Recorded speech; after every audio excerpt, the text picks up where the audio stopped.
Berlin Wall, Archaeology against Oblivion. It represented suffering, separation, destruction and death. The Berlin Wall fell only 33 years ago. However, experts have been trying to salvage the last evidence for a long time. In reality, it looks like a piece of the outskirts of the city. And yet this piece of the wall is located in the very center of Berlin. It is less than 2 kilometers from the Reichstag and barely 500 meters from the huge Federal Intelligence Service complex. Here, on Liesenstrasse, there are 15 meters of wall. Original wall. Between the S-Bahn and wild vegetation. Basically, there is hardly anything here to remind us of the Berlin Wall and the division of the city, says Thorsten Dressler. The 55-year-old, who was born in Neubrandenburg in the former GDR, is an archaeologist. He wrote his doctoral thesis on the border installations and escape tunnels of the Berlin Wall. Since then, he explains, he has also already excavated 4 watchtowers, including at Berlin's nearby Nordbahnhof railroad station and the so-called East Side Gallery. He is a kind of archaeologist of the wall strip, the structure that crisscrossed the now vibrant city for 28 years, from August 13, 1961 to November 9, 1989. And, according to official figures, 140 people lost their lives along the way. Only a few remnants of the wall remain. And archaeological intuition is necessary. Because of the 160 kilometers of the wall, or, as the communist leaders of East Berlin called it, the anti-fascist wall that enclosed West Berlin, only a few sections remain. The first and most important is the East Side Gallery, 1.3 kilometers long and world-famous for its graffiti. There are also 200 meters of the topography of terror not far from Potsdamer Platz. Otherwise, there are only a few meters of wall in specific places. In many places, even at the western end of Liesenstrasse, the remains of the wall had to make way for new modern buildings. History disappeared. But here, at the eastern end of Liesenstrasse, there are cemeteries on both sides of the street. In just a few minutes you can stroll from the grave of the writer Theodor Fontaine, 1819 to 1898, and his wife to the final resting place of the director and action artist Christoph Schlingensief, 1960 to 2010, from the hotelier Lawrence Adlin, 1849 to 1921, to the circus director Paul Vincent Busch, 1850 to 1927.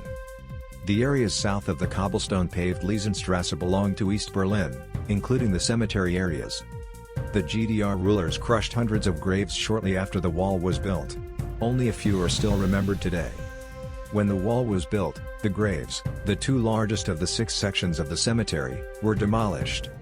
That was really an act of violence, says Galina Kalyugina of the administration of Street Hedwig I, the oldest Catholic cemetery in the city. The construction of the so-called death strip affected just under a third of the grounds. Kalyugina is glad that the entire site was declared a monument of national importance a few years ago. Now, the historic graves are being restored by the Office for the Protection of Historical Monuments. A permanent exhibition is planned. Thanks to its monument status, the ruined cemetery wall near the Berlin Wall has also been restored in the last year and a half. A permanent exhibition is planned, details of which will be presented soon. It remains to be seen whether a tower will be erected next to the remains of the site to show the route of the wall from afar. During the excavation work, not too many remains were found, but the foundations of a watchtower that stood here. Experts know, at the top was a watchtower of the type BT6, a round shaft with a large bird's nest, a pulpit as a panoramic view. Archaeologist Dressler would like to see that tower return to this site, very close to the S-Bahn line. His goal, he says, is to uncover the foundations and rebuild a border tower there. Type BT6. The tower is, so to speak, the most striking border element here, he explains to Deutsche Welle, visible from both sides, from the west and the east. The division, the cutting off of the city is manifested in this border tower. There were also escape attempts and gunfire not far from the tower. A few hundred meters to the south, in June 1965, the nighttime escape of 17-year-old Dieter Brands ended on the grounds of the Nordbahnhof, and he died 6 months later of his wounds. Today, only a few border towers from the GDR era remain. But, as Dressler knows, an original BT6 exists. A few months ago, Dietmar Arnold, chairman of the Association Berlin Underworlds, which specializes in the preservation of subway buildings, donated the remains of one of these wall watchtowers to the Berlin Wall Memorial. A few brief explanations by Dressler and a few minutes walk are all it takes to discover the stork's nest in the monument's reservoir, with elements of the shaft next to it. But should the tower be placed in the open space of the cemetery? It is, says Galina Kalyugina, infinitely important to remember what happened to the cemetery. You can't really forget anything. She herself, she says, finds it hard to imagine such a tower in or next to a cemetery. But she says she herself has seen the foundations of the historic watchtower in the ground during construction work. At the moment, the decision is not pending.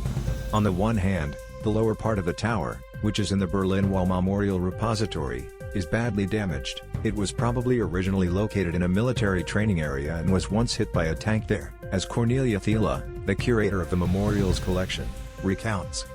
On the other hand, if the restoration is successful, it will go on tour as part of a traveling exhibition starting in the Spanish capital, Madrid, in 2024. Whether it can be placed there remains to be seen, but it is also clear that it will return to Berlin at some point. And then perhaps the 15-meter set of border wall, border fence and interior wall on Liesenstrasse would be enhanced. That's exactly the kind of tower that stood on Liesenstrasse, Arnold says of the Berlin underworld. We don't want to create a Disneyland here. But if you have the tower and the foundation. In short, he thinks it would make sense to rebuild the tower. Remembering the division. Dressler is also confident. At prominent points along the former route of the wall, you could remember the division of the city, he says.